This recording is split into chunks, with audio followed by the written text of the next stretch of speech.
Coucou les gens, aujourd'hui je suis avec Cordélia, genre c'est trop cool, voilà. Me voici. Je suppose que tout le monde la connaît, mais est-ce que tu peux te présenter s'il te plaît? Alors, moi c'est Cordélia et j'ai deux chaînes YouTube, une qui parle de livres, qui s'appelle Mix Cordélia, et une qui parle de sujets LGBT, sexualité, genre, enfin voilà, qui répond à des trucs un peu comme ça. Et d'ailleurs, vous retrouverez une interview de toi. Oui. On essaiera de sortir peut-être en même temps, je ne sais pas. Oh là, alors, ça serait fabuleux. Ou alors ce sera plus tard en fait, on ne sait pas trop. Donc aujourd'hui on va parler de militantisme.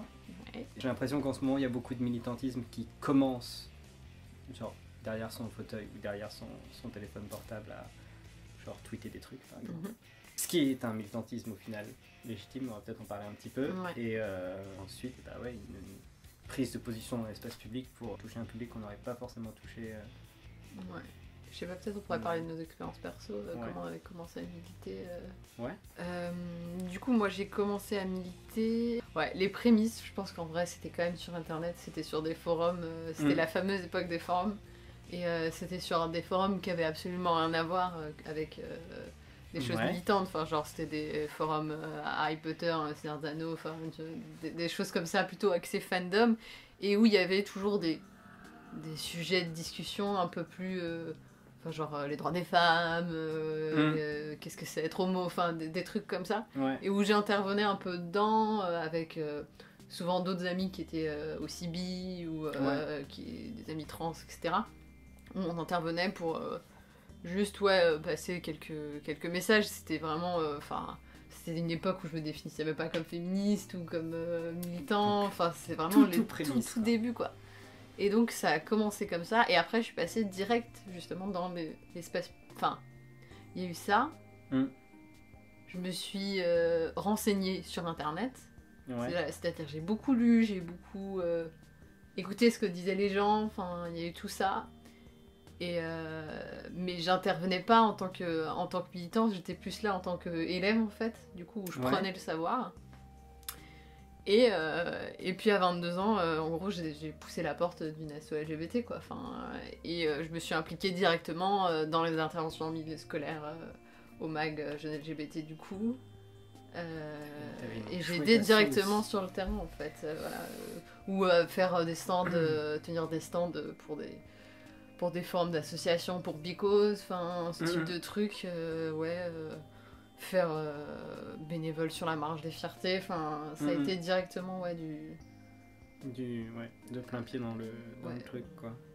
Parce que c'est vrai que moi j'ai commencé sur les forums aussi, mais du coup plus tard, déjà plus tard dans le temps par rapport à toi, puis plus tard aussi du haut de mon âge canonique. Et ouais, et après c'est vrai que j'ai fait un peu pareil en fait. C'est-à-dire que je me suis retrouvé dans l'espace public, mais genre avec une prise de position vachement moindre que toi au final, parce que j'étais juste dans l'asso LGBT. Au final, le travail militant, je le faisais au sein de l'asso pour l'asso, quoi. C'était juste de l'intra-asso, quoi. Et donc en gros, tu étais dans les assos, mais tu faisais pas forcément du travail pas forcément, parce avant. qu'il n'y avait pas grand-chose en fait. Ouais. Je pense que c'est aussi la différence. Moi qui étais à Paris et toi qui étais plus en province, où il y avait peut-être moins de... c'est-à-dire pour la province, c'est limite de la campagne, donc c'était pas... Oui, ça devait être beaucoup d'espaces de convivialité plutôt que de... oui, carrément. On n'était même pas franchement dans le soutien, on était plus dans la convivialité. Faire un apéro, ce type de choses, qui sont cool aussi. Mais... Qui sont cool aussi et nécessaires aussi, je pense, mais qui n'ont pas la même portée, quoi. Du coup, c'est vrai qu'il y avait forcément moins l'opportunité d'aller sur le terrain. Mais c'est vrai que la sensibilité, genre dans les écoles ou les facs, tu vois, c'est très clairement le truc que je voudrais faire absolument. J'ai aucune idée de comment faire, tu vois. Il y a pour tout ce qui est intervention au milieu scolaire. En gros, alors je sais qu'il y a toujours des assos régionales ou locales qui font ce type de choses. Mais du coup je les connais pas parce que ça dépend des villes. Mais en gros assos qui font des interventions, il y a SOS Homophobie et Contact, qui sont du coup qui ont des antennes dans pas mal de régions en général, et quasiment dans toutes les régions Enfin, après ça dépend. Souvent les grandes villes quand même, il y a moyen de faire des interventions en milieu scolaire ou de faire des formations pour ça, etc. Et en tout cas, si je déménageais, je pense que dans une autre ville plus petite, je pense que c'est vers eux que je me tournerais. Ouais. Même si après, les interventions sont pas forcément... Enfin, c'est pas le même type d'intervention qu'on peut faire, par exemple, comme moi je le faisais avec le MAG, où on était des jeunes pour les jeunes. Enfin, c'est différent que SOS homophobie, où ça va être beaucoup du coup sur l'homophobie. Oui. Et curieusement... Ou contact, c'est des parents, donc c'est souvent... Il y a un parent d'enfant LGBT, un enfant grand, enfin, c'est des adultes, enfin... Ouais, il y a différents modes, ils ont des modes d'intervention un peu différents, mais en tout cas, c'est ce que je conseillerais, parce que je sais pas s'il y a des antennes dans ton coin. Je ne sais pas. Figure-toi que... De se renseigner, en tout cas en partant de là, quoi, parce que c'est des assos qui ont des agréments nationaux, en fait, pour faire pour aller dans les classes. Parce que ça peut se faire sans agrément, mais du coup... c'est toujours plus valorisé en fait quand t'as un agrément qui a été validé soit par toi, ta région ou ta ville ou des choses comme ça. Les académies. Mais quoi qu'il arrive, en général, il faut quand même être invité par l'établissement. Oui. Donc, tu fais pas pression en mode invitez-moi. Ouais, voilà, non, tu peux pas. Je veux parler. Tu peux pas en fait, il faut qu'on t'invite. Et en plus, tout ça, c'est plutôt pour le secteur public. Pour le secteur privé. Ouais, non, mais le secteur privé. Voilà, c'est autre chose. Et du coup, en fait, ouais, moi je suis tombée dans la marmite du militantisme. Mais en fait, de fil en aiguille, quand t'es dans une asso où tu te sens plutôt bien, tu prends des responsabilités. Donc, en gros, j'étais comment dire, au four et au moulin en même temps. À faire des milliers de trucs, à faire autant d'heures que... 35 heures de militantisme, 35 heures de travail, tu vois, c'est... beaucoup de responsabilités. Et en fait, c'est au moment où je suis rentrée dans la vie active un peu plus... rentrer dans la vie active, genre à bosser vraiment tous les jours, parce que du coup, mon taf me prenne beaucoup de temps. Et en fait, j'avais plus le temps de faire... notamment aller dans les collèges et dans les lycées, puisque c'était sur mes heures de travail, c'était en semaine, forcément. Voilà. Et du coup, moi, c'est comme ça que j'ai commencé sur le militantisme sur Internet, parce que ça me manquait, que je pouvais plus militer de la manière que j'aimais particulièrement, ce qui était aller dans les classes. Et du coup, je me suis dit, on va le faire sur Internet, quoi. Et c'est comme ça que j'ai ouvert mes chaînes. En fait. D'accord. Du coup, t'as fait limite l'inverse. Ouais, voilà. T'es passé du terrain à la chambre. Ouais, c'est ça, je suis passée du terrain à la chambre. Et entre-temps, il y a aussi le fait que quand t'es dans des associations, notamment quand tu prends des responsabilités, surtout sur des grosses assos un peu qui peuvent être généralistes ou qui sont pas forcément vénères, politiquement, du coup, il faut apprendre à effacer son discours politique. Ses avis politiques. Ouais. Parce que t'as besoin de thunes, parce que t'as besoin de garder ton local, parce que t'as besoin de donner une certaine image pour en gros, pour que n'importe quelle en fait personne qui soit au pouvoir te file quand même les sous qui sont importants, parce que sinon tu peux plus accueillir les gens, tu peux plus faire le lobbying pour loger les jeunes que tu reçois qui sont en détresse, et bref, et t'as toute la structure qui s'effondre. Quand c'est surtout des assos qui sont axés convivialité, qui sont axés accueil, convivialité, voilà. Après, c'est différent quand tu crées une asso qui va être militante et politique. Du coup, c'est là en général où t'as pas de thunes et t'as pas de local, etc. Parce que personne ne veut t'en donner. Ce qui te rend encore plus vénère, du coup. Mais du coup, c'est vrai que pendant plusieurs années, ayant des responsabilités, ayant des rôles de porte-parole, je pouvais plus... il y avait tout un tas de choses en fait que je pouvais pas dire publiquement. Et du coup, mon militantisme sur Internet était forcément... bridé, quoi. Je pouvais pas m'exprimer sur la prostitution, je pouvais pas m'exprimer sur la GPA, etc. Parce que derrière, j'avais un porte-parole et une image, même si, oui, ma parole est la mienne, ça n'engage pas mon association, il fallait quand même donner cette image-là. Et je sais que après, en étant sortie du coup de l'associatif et en ayant plus de responsabilité dans l'associatif, ce qui est différent, parce que mine de rien, j'en fais quand même toujours un petit peu. Ouais. Y a des gens qui m'ont découvert vachement plus vénère et radical dans mes idées que l'image que je donnais, parce que je donnais une image très institutionnelle, très dans la conciliation, parce que c'était ce qu'il fallait sur le moment dégager.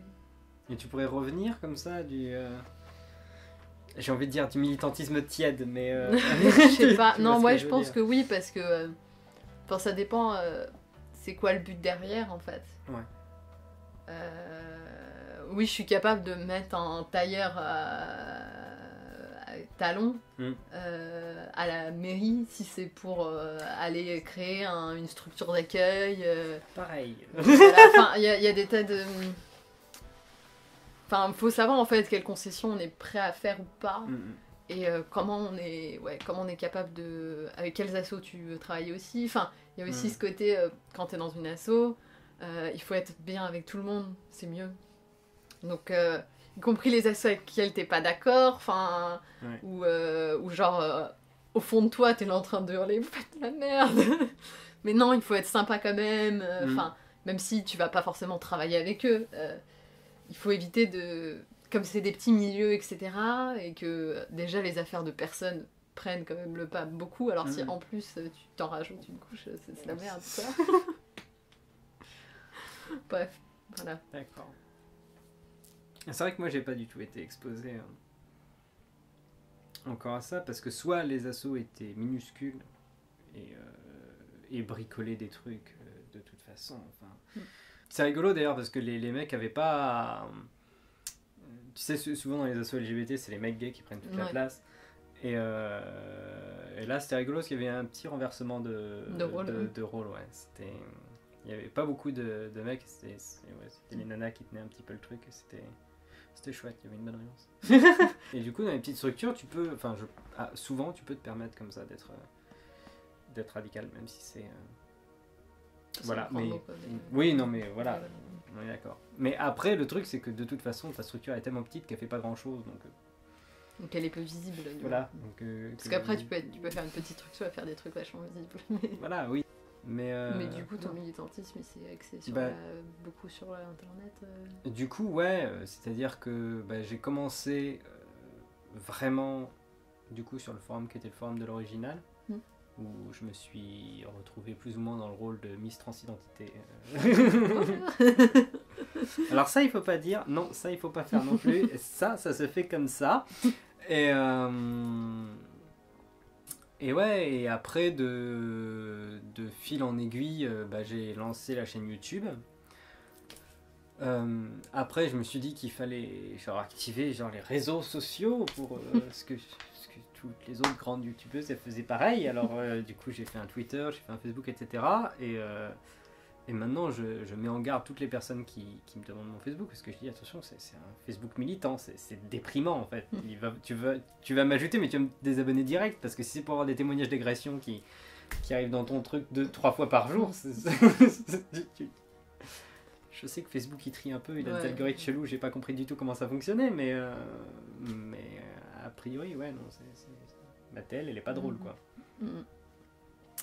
Mais et après, j'ai aucune idée de l'efficacité que j'ai dessus, quoi. Je veux dire, ça bouffe du temps.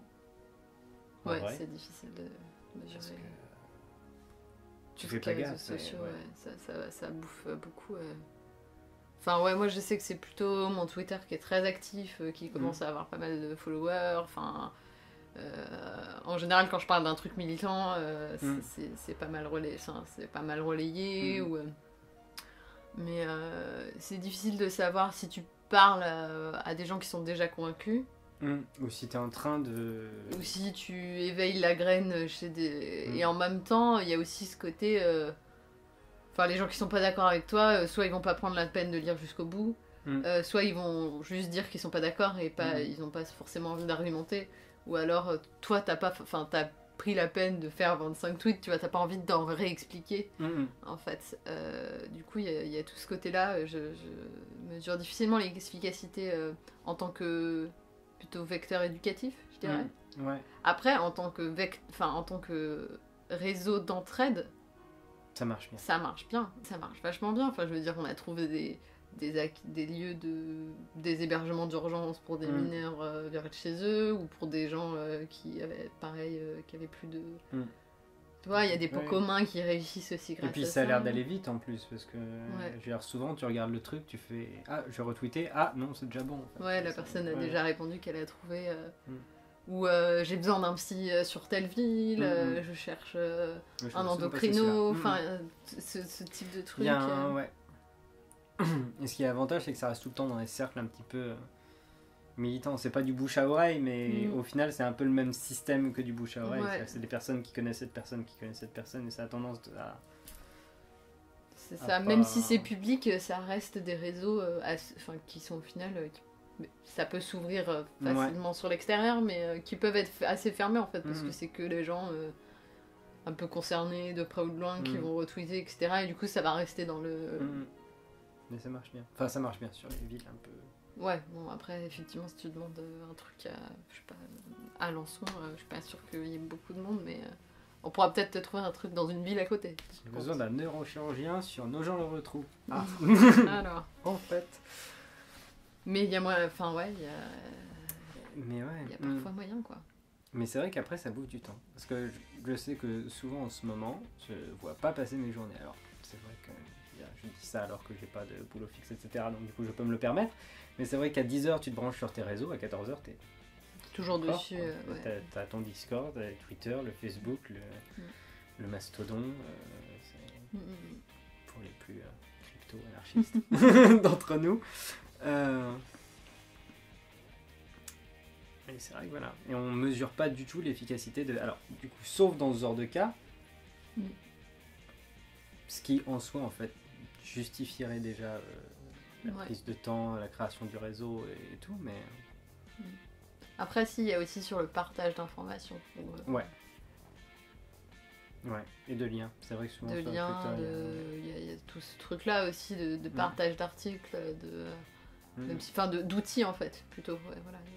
Oui, qui après, toi, te resservent... Te resservent dans ta vie perso, ou tiens, du coup, je vais l'envoyer à mon papy, je sais pas, ou... je vais utiliser tel livre dans mon asso pour faire un club de lecture, je sais pas, tu vois, des trucs comme ça. Mais c'est vrai que moi, il y a des témoignages comme ça que j'archive au passage. Quoi. Donc, je fais, tiens, ça, sur tel sujet, ça peut être intéressant à ressentir plus tard. Mais ouais. Et du coup, après, l'espace public, qu'est-ce qui est chouette à faire? Ensuite, du coup, l'espace public, déjà, je pense qu'il y a plusieurs niveaux, il y a plusieurs levels. Contrairement à la transidentité, il y a plusieurs levels. Parce que même d'ailleurs dans l'espace chambre, il y a plusieurs levels, parce que t'as par exemple ton Facebook qui peut être fermé. Enfin, moi je sais que j'ai commencé aussi un peu comme ça en partageant. C'était l'époque du mariage gay. Donc je sais que je partageais des liens, je partageais les pétitions, c'était fermé, parce que c'était juste en gros mes amis, quoi. Enfin, mes amis élargis. Il y avait ça. Il y a tout ce qui est forum aussi, qui est quand même aussi assez fermé. Enfin, c'est souvent des petites communautés, ou plus ou moins grandes, mais même s'il y a des nouveaux, ça reste un peu fermé. Il y a l'espace plus public, type Instagram, YouTube, Twitter. Là, du coup, c'est... tes posts, ou ce que tu dis, ou ce que tu relais est ouvert à plus ou moins tout le monde. Il y a ça, quoi. Déjà. Et puis il y a la différence aussi entre... il y a aussi le blog, tous les gens qui écrivent des blogs, et ça peut être fait en anonyme, alors que YouTube, des fois, tu montres parfois ton visage, même si c'est possible de faire du YouTube sans. Tu peux même avoir une autre voix, tout ça. Il y a la différence entre partager le contenu et créer le contenu aussi, militant. Donc déjà là, et on est toujours dans la chambre, et on a fait plein de trucs différents. Et ensuite, il y a l'espace fermé associatif, un peu dont tu parlais, où tu vas pas forcément dans les... Où t'es dans l'intra-associatif. Ouais, t'es dans un espace je sais pas comment on pourrait appeler ça, semi-privé public, quoi.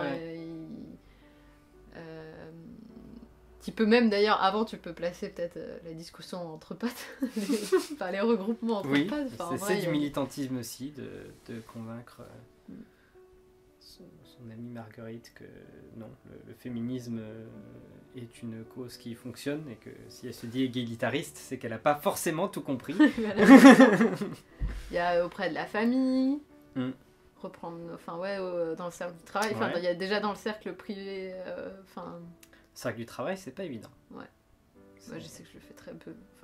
C'est dangereux. Ou doucement, quoi, des petites... Ouais, mais... Des petites touches comme ça, et peut-être que si vous réfléchissez sur ce sujet... Je pose ça comme ça, vous en faites ce que vous voulez, mais allez voir. Il y a beaucoup de choses sur notamment le... Moi je sais que dans le cadre du travail il y a beaucoup de oui les garçons sont comme ça, enfin les hommes sont comme ça, les filles sont comme ça et tout. Et du coup j'essaie de planter des graines de mais peut-être parce qu'ils ont été éduqués comme ça, que les médias machin et tout. Et en général les gens sont plutôt d'accord. Après bon 2 jours après ils répètent la même chose mais tu te demandes à quoi ça a servi mais petit à petit tu peux mettre des petits de graines doucement quoi. Mais ouais, il y a plein de... Déjà, rien que là, il y a beaucoup de travail à faire, en fait. Ouais. Et qui ne demande pas de formation spécifique ou de prise de risque particulière. Ouais. Bon, bien sûr, on parle pas de genre gueuler sur son patron que ses propos sont transphobes et que... Voilà, mais... en lui balançant des articles sur Internet en l'attachant à son bureau, Là, on est déjà plus dans la prise de risque, mais c'est... Il y a prud'homme avant. Voilà, hein. Mais... On se met pas trop en danger. Ouais. Surtout quand ça menace train de vie, c'est plus ta survie qu'autre chose. Ta survie, ta vie, en fait. Simplement. Et du coup, après, espace public plus. Et puis ensuite, on tombe dans tout ce qui est un peu associatif, mais ça peut pas être que de l'associatif, en fait, parce qu'il y a aussi tout ce qui est parti politique, collectif, plus ou moins informel, bénévolat au sens un peu large, où là, du coup, pareil, il y a différents niveaux. Il y a autant la personne qui est là pour filer un coup de main et faire des affiches quand il y a besoin de faire l'affiche de la soirée. La personne qui organise la soirée, la personne qui propose, qui va prendre sa voiture pour véhiculer tous les paquets de chips. Par exemple. Il y a la personne qui va animer le compte Twitter. La personne qui va participer aux réunions, la personne qui va faire les papiers administratifs, le secrétariat, la trésorerie. C'est vrai qu'il y a beaucoup de choses dans une asso. Ouais. En général, il y a beaucoup de travail, quoi. Et autant la personne qui va faire, du coup, sur le terrain, entre guillemets, la prévention. Par exemple, je sais pas si c'est tenir un stand, place de la République. Il y a toujours une place de la République, on est d'accord. Place de la République, n'importe quoi. Donc, place de la République. C'est vraiment une petite ville, quoi. Ou place de la mairie. Pour expliquer qu'il faut mettre une capote et que non, c'est pas que pour les gays, et que, des choses comme ça, quoi. Tu retrouves ça encore De l'idée que c'est une maladie d'homo, franchement. Mais il y a eu une telle... surtout ce qui est prévention, il y a eu une telle banalisation, entre guillemets, de la prévention. Un tel... On vous redit, oui, il faut mettre une capote, et c'est tellement répété, etc., sans forcément avoir le fond, expliquer historiquement comment ça s'est passé, tu vois, juste qu'au final, il y a il y a des statistiques, il faudrait les retrouver, mais je sais pas combien c'est un quart, un tiers, un quart des jeunes de moins de, je sais plus, 30 ans qui se protègent pas, ou des choses comme ça.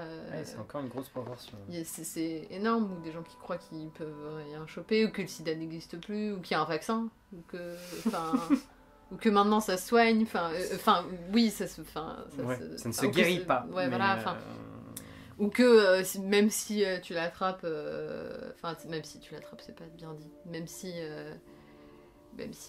tu as le VIH, du coup, genre ça va être un médicament par semaine, tu vois. Non, en fait, la trithérapie, c'est un petit peu plus compliqué que ça. Il y a un peu plus de médicaments, il y a un peu plus d'effets secondaires que ce que tu crois. Ça reste pas très drôle et ça reste toute ta vie. Il y a un manque d'information malgré le matraquage, protège-toi, protégez-vous, machin, la capote sur la banane, ce truc comme ça. Déjà, c'est complètement hétéronormé et cisnormé. Oh. Et en plus, du coup,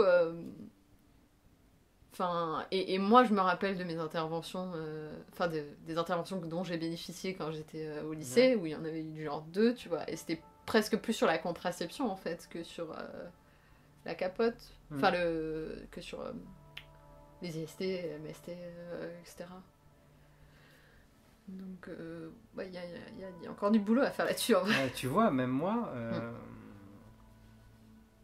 Même moi au niveau matraquage, ça me viendrait pas à l'esprit de bricoler une digue dentaire pour faire un cuni, tu vois. C'est honnête. Mais en fait, même temps, je connais personne qui m'ait dit oui, j'ai fait un cuni avec une digue dentaire. J'en connais des gens qui ont essayé. Voilà. C'était exactement pareil. Après, le tout en matière de prévention, ce que je répète toujours, c'est d'être conscient des risques et de réagir en conséquence, en fait. C'est... En fait, de savoir les risques que tu prends, peu importe si tu les prends ou si tu choisis de les prendre ou pas, en tous états de cause, tu sais qu'est-ce qui est possible d'être transmis, quels peuvent être les risques, du coup, comment tu dois agir en conséquence, quel dépistage tu dois faire plus ou moins régulièrement, voilà, juste d'être conscient et de choisir ou pas de se protéger en tout état de cause, en sachant en fait, quels sont les risques, pouvoir choisir soi-même. Voilà, si tu couches sans capote, par exemple, et qu'il y a éjaculation, etc. Bon, qu'est-ce que je connais qu'est-ce que je fais, ouais. Là, on est sur du 101, quoi. Mais en vrai, il y a des tas de gens qui savent pas, par exemple, qu'il y a le traitement post-exposition d'urgence, qui se prend dans les 24 heures, 48 heures après le risque, et et que même en matière de tomber enceinte et tout, et puis le lendemain, il y en a qui sont actifs jusqu'à 3 jours après, je crois. Ouais, c'est 72 heures, forcément... Oui, non, c'est toujours mieux de le prendre, mais c'est pas parce que ça fait 24 heures que tu as plus ou moins été dans un blackout, etc., que tu peux ça vaut pas le prendre. Il y a des tas de... il y a encore tellement de trucs à faire. On se perd un peu, mais voilà. Voici par exemple un exemple du militantisme aussi, pour le coup. D'apprendre un peu quels sont les... Moi, je sais que j'ai appris mais à des gens plus âgés que moi, quels pouvaient être les risques, qu'est-ce que... en matière de prévention, pas te refuser, même si t'es mineur. Ou sur tout ce qui est contraception aussi, oui, non, effectivement, on peut te poser un stérilet, y compris si t'es nulle part, oui, on peut, alors, les nullipares, pour les 2-3 qui suivent pas dans le fond... c'est quand t'as jamais eu d'enfant, en fait, par voie basse, je crois. Ouais, c'est ça. Quand t'as jamais accouché, quoi. En gros. Voilà. Et sauf qu'il y a des médecins, en gros, qui disent... des gynécologues qui disent qu'ils veulent pas poser parce qu'il y a des risques, il y aurait des risques de stérilité avec un stérilet ou un DUI en cuivre, ce type de protection, de contraceptif plutôt. Parce que, ça risquerait de voir la stérilité, et du coup, après, tu pourrais plus avoir d'enfants. Ce qui en vrai est faux. En vrai, la pilule a aussi ses effets secondaires, ses dangers, etc. Et du coup, et c'est absolument pas contre-indiqué. Il y a des tas d'études, notamment aux États-Unis, qui prouvent par A plus B que non. En fait, t'es pas obligé d'écarter les cuisses comme ça chez le gynéco. On peut te faire en étant sur le côté. Bref, en gros, il y a un tas de travail ne serait-ce que d'information à faire. Ne serait-ce que d'information, ouais. Non, mais c'est vrai que... diffuser l'info. C'est vrai qu'après, moi, je regarde souvent le truc par mon prisme de la nana trans-lesbienne que l'humanité entière oublie complètement. Je veux dire, l'inclusivité est quasi inexistante. Et encore, je suis binaire. Donc je mesure la chance que j'ai. Et je suis blanche. Et je m'en sors, etc. etc. Mais c'est vrai que rien que sur les nanas cis qui ont des relations hétéros, il y a encore un travail monstrueux en termes de tout ce qui est violence gynéco, tout ce qui est gynéco de toute façon qui vont te faire des trucs, violence sexiste, ou au travail, il y a tellement, il y a Enfin, il y a des milliers de terrains en fait qui s'offrent à vous Ouais. sur le militantisme, que ce soit du coup, comme on parlait, directement dans votre chambre, que ce soit en anonyme ou face découverte, voilà. enfin voilà, visage découvert. Mais il y a aussi, s'engager au planning familial, s'engager dans un parti politique qui nous correspond, s'engager dans un groupe de désobéissance civile qui déboulonne des panneaux publicitaires pour retirer les pubs parce que la pub c'est de la merde. Faire du hacking social. Ouais, voilà, il y a créer des logiciels libres pour contrer les multinationales. Exactement. Faillite Euh, à poire. faire écrire des livres avec des représentations Oui, ce que tu fais aussi. queer ou racisées ou tout ce qu'on veut. Que ce soit militant ou pas militant. Faire des mémoires, faire des thèses, faire ça aussi, en vrai, ça peut être du militantisme. Mettre le genre dans l'espace public là où on peut. Ouais. Même en. Je repense à un truc, mais même sur des trucs comme l'architecture, il y a énormément de choses à faire. L'urbanisme. L'urbanisme, mais dans tous les domaines, il y a à faire. En vrai, de toute façon, c'est aussi simple que ça. Je veux dire, le sexisme, la transphobie, les LGBTphobie, elles sont partout. Et partout et n'importe quoi. Et par conséquent, quasiment tous les modes d'action partout sont nécessaires. C'est assez con, mais... dans tous les aspects de la vie, on peut être militant en étant un employé de mairie qui justement va se débrouiller pour faciliter le changement de prénom des personnes trans, par exemple. Si on en a la possibilité, on peut être militant en acceptant de faire la carte de la en étant bibliothécaire et en acceptant de faire la carte de bibliothèque au prénom que la personne veut, par exemple. On peut, parce que souvent on se crée énormément de limites comme ça, on a l'impression que c'est très cadré, que c'est très obligatoire, qu'il faut tel document pour faire telle chose, mais en fait il y a énormément de choses où genre tu peux juste déclarer et personne va t'emmerder si tu fais le truc, on va pas t'engueuler, la personne toujours où tout va, enfin, dans le cas que tu disais c'est une carte de bibliothèque, mais voilà, et même pour la mairie, je regardais justement la circulaire qui était à côté de, l'annexe de la circulaire, etc. Mais en vrai il suffit de dire coucou je suis trans, normalement c'est suffisant, t'as pas besoin d'amener de preuves. Enfin, il faut venir avec une expression de genre qui correspond, voilà, mais au pire, c'est un passage à la mairie, quoi. Mais pareil, là, tu vas pas forcément tomber sur quelqu'un qui va faire le truc. Et mine de rien, il y a beaucoup de dispositifs qui sont prévus par la loi, et rien qu'essayer de faire respecter ce qui a déjà été mis par la loi, déjà rien que ça, c'est du militantisme. C'est con, mais il y a déjà plein de dispositifs, et en vrai, le truc, c'est que souvent, les gens sont dans l'illégalité et t'emmerdent de façon illégale, et parfois sans le savoir.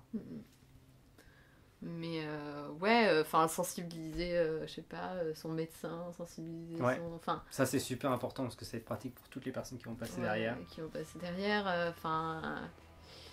Ouvrir la voie dans le sens chouette, qui est chouette. La voie autant que la parole, que le chemin en fait. Par exemple, imagine ta cousine fait des études de médecine, toi t'es sensibilisé à des causes féministes, etc. Du coup, tu vas pouvoir lui parler des violences obstétricales, des violences mutilations faites aux personnes intersexes, des transitions, des petites choses comme ça, et ça peut être sur le ton de la conversation, attends, j'ai lu machin, etc. Et c'est des personnes qui vont potentiellement garder plus ou moins ce savoir, même si après elles risquent d'être rentrées dans le moule par l'éducation. Mais peut-être creuser, en parler à des collègues, etc. Et rien que ça peut te créer 5 médecins safe, alors que t'as juste parlé à ta cousine. Ouais, voilà. Et donc tout ça se fait sans même rentrer dans une asso ou un parti politique. Et c'est cool aussi d'entrer dans une asso, un parti politique, et juste d'être présent. Parce qu'il faut des gens aussi aller aux manifs, si c'est possible. Parce que les manifs sont pas toujours accessibles, donc mettons des grosses guillemets là-dessus, mais... soutenir en manif ou quand il s'agit de partager des trucs sur les réseaux sociaux, faire boule de neige, ou si on peut pas aller à la manif, on peut relayer quand même l'appel à la manif. Complètement. Des choses comme ça, quoi. Les pétitions, il y a full de trucs. Sachant que ça a l'air de rien comme ça une pétition, mais il y en a pas mal qui font un peu bouger les lignes. Qui font des fois, Et après, quand on veut rentrer dans l'associatif et tout, le mieux, c'est de essayer de prendre la température, essayer de se renseigner, aller voir quelques fois si ça convient d'un point de vue militant, politique. Et puis après, il y a aussi... c'est toujours possible de faire bouger les choses. Enfin, je veux dire, moi, j'ai débarqué dans des assos. Des fois, il y avait... Enfin... par exemple, quand je suis arrivée au Mag Jeune LGBT, on parlait quasiment pas de bisexualité. Il y avait très peu de bi open. Enfin... J'en reviens pas que ça soit encore des sujets, ce genre de trucs. Et ben on a créé le cercle B, j'ai ouvert ma gueule sur la bisexualité, on a amené Because, on est devenu partenaire machin et tout, et de fil en aiguille, il y a eu beaucoup de coming out, etc. Et tout s'est mieux passé aussi. Enfin, ouais. C'est possible de créer et d'amener le changement, et à partir du moment, par exemple, je sais que il y a eu des tas d'assauts où à partir du moment où il y a eu petit à petit des personnes trans qui rentraient dans les conseils d'administration, et du coup il y avait plus de choses aussi pour les personnes trans, y compris dans des assos LGBT, enfin tu vois, où en général le thé est vachement... vachement plus pour tartiflette qu'autre chose. Voilà, c'est des trucs... Enfin, il y a des choses à faire, y compris dans des endroits où on se dirait bof. Mais en fait, mais des fois il y a moyen de renverser la tendance. Bon, après tout n'est pas toujours possible. Oui, des fois ça marche pas forcément à tous les coups, hein. C'est pas parce que le contexte peut être très bon, on peut avoir la très bonne parole au bon moment et ça va pas forcément des fois essayer de changer les choses de l'intérieur, ça peut marcher. Mais en tout cas on peut toujours essayer. On peut essayer, voilà. Il n'y a pas de honte à avoir essayé, quoi. Moi, j'ai des tas de gens dans mon entourage qui sont rentrés dans des assos qui étaient considérés comme pas top d'un point de vue militant. Je serais pas forcément, mais voilà, enfin... Et qui ont essayé de faire bouger les choses à l'intérieur. Bon, ça n'a pas marché, ils sont partis, ils sont allés dans d'autres assos qui leur correspondaient mieux. Bon, voilà, au moins, ils ont le mérite d'avoir tenté le coup, quoi. De modifier le truc. Bon, je crois qu'on a fait le tour. C'est pas mal. J'ai l'impression d'avoir beaucoup parlé par rapport à toi, j'espère que ça... Non mais c'est pas grave. Puis c'est bien aussi parce que ça permet d'avoir un vécu. C'est vrai que moi par exemple quand je prends la parole sur les violences gynéco, je me sens pas forcément super légitime, tu vois. C'est... Bon, voilà les gens, c'était Cordelia et puis moi, comme d'hab. Voilà. Et puis... Ciao. Ciao.